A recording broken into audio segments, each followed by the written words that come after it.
This episode of Tekzilla is brought to you by GoToAssist. We got a question from Eugene in Idaho. He says, I can't afford the HDTV I really want to own right now. For the purposes of buying your first HDTV, does it matter how big or expensive or feature-packed it is? Or heck, if the HDTV is 60 or 120 or 240 hertz or is over 9,000 hertz? Because if you've never owned an HDTV before, can you compare it to the previous one you're upgrading from? What's the bare minimum you should be looking for in your first HDTV? Eugene in Boise, Idaho. Memory serves, Eugene's actually like freshly graduated from college. Ooh, cool. Looking for his first, and if you're not Eugene, I apologize. But basically it's like, you got a standard definition television, you're essentially running at sub 480p. You've probably had it for a good long time, and if you've yet to experience high definition video yet, shopping for a new TV can be kind of, I don't know, intimidating. Horrifying. Yeah, that too. There are a lot of options out there, and prices and features all seem to get muddled together. There are a few things though that I truly consider must-haves for any new HD TV. One, the resolution of the screen itself. How many pixels do you have on the screen?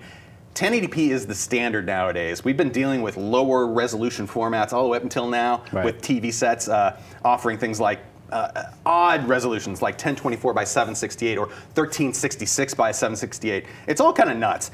The easy answer is really you get a 1080p display because a lot of the content we deal with nowadays is actually 1080p video or a format very similar to that, and this gets you to one-to-one pixel mapping. If you can actually map that video source to the display perfectly, one-to-one, you're going to get very good quality out of it. You're going to get the best quality possible as far as detail.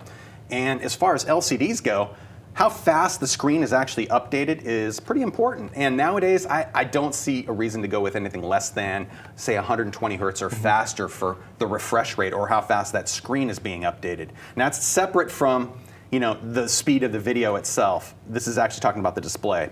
And for movie lovers, though, and maybe you're not so much of a gamer, go buy a plasma display. Your eyes are really going to thank you. And you can tend to get great deals on screen sizes if you compare them to, say, some of the higher end LCDs that are out there. You can get a good size screen with excellent picture performance for a good price. And there's a lot about plasma displays in terms of the technology, that it produces a very pleasing image. And until those OLED panels, those organic LEDs get a little bit cheaper, I really push plasma because I like it so much. And even better, go projection. Ask Pat if you can.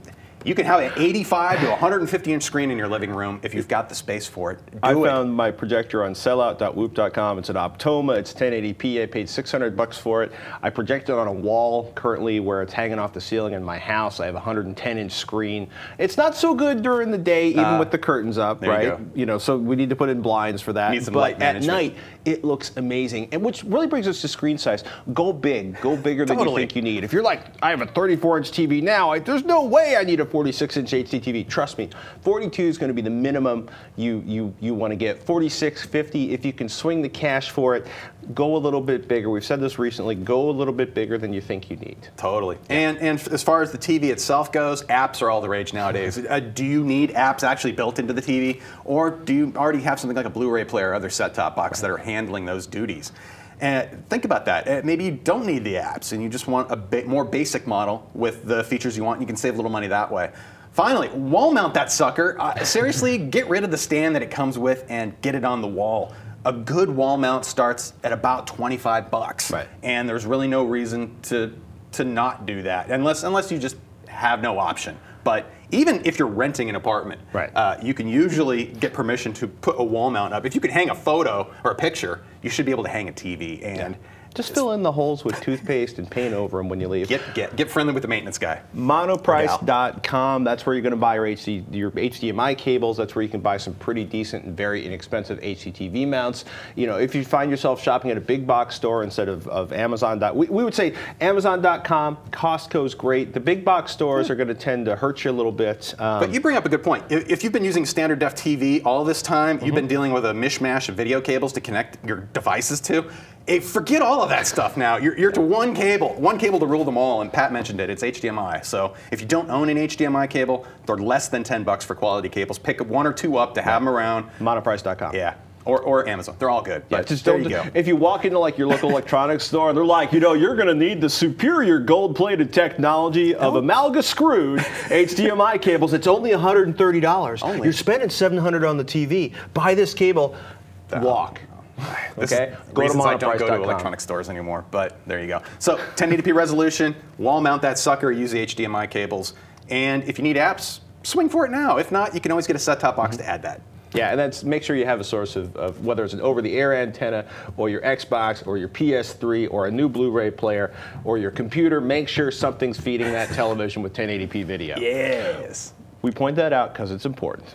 Chris in Ottawa, Ontario writes in, "Hi, Robert and Patrick. I've noticed that some of my AV gear, like my TV and projector, have a serial port on them. I'm assuming this is for direct control instead of using IR. Is there anything the home user can do with this, or is it reserved for high-end installs?" Chris in Ottawa, Ontario. Chris, you are exactly right. That old school RS-232 port, let me see if I can pull up a picture of that beauty right here. The serial port is alive and well in home theater. You can think of this really as a low voltage control link that could be tied into home automation and control systems like products from, say, Control 4 and I say Crestron are two of the big companies out there.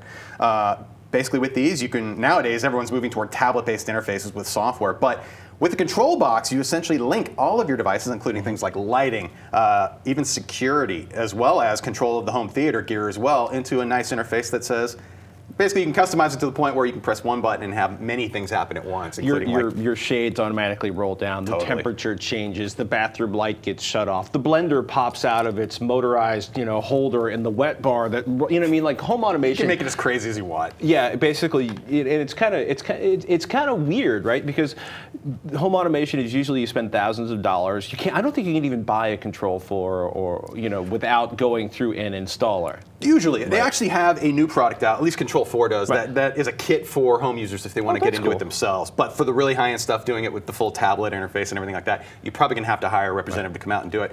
Now, newer HD TVs like that Panasonic flagship VT50 we showed off not too long ago, that can be controlled over IP, actually, over Ethernet or Wi-Fi. And IP control is likely going to be the future. But I have to say, every new premium HD TV out there comes with an RS-232 port on it, and I don't see it dying anytime soon. So yes, that port's still there, and yes, it is still used to control home theater gear and other devices as well. Also, do me a favor, if you have done a whole bunch of DIY home automation, email us, Tekzilla@revision3.com, especially if you've worked with Insteon, or Simply Automated, or Elk, or any of the other names like that. If you've done it yourself and you like the results, I really want to hear about it. Yeah, we do. We really, really do. Let's take a moment to thank one of our sponsors. In IT, it's challenging enough when your team is working from the same office, and even more so if you're supporting members that work remotely. That's why you need GoToAssist by Citrix. You can take control of your entire IT world from one simple cloud-based platform. With GoToAssist, you can keep all of your systems up and running while keeping all of your users supported. Provide live or unattended support from anywhere, even from your iPad. And with GoToAssist monitoring, you get customizable dashboards displaying performance of all networks, servers, and desktops. Plus, proactive alerting allows you to fix small issues before they become big problems. So you look like the hero. Sign up for your special 30-day free trial today. Visit GoToAssist.com, click on the Try It Free button, and use the promo code Tekzilla. That's GoToAssist.com, promo code Tekzilla.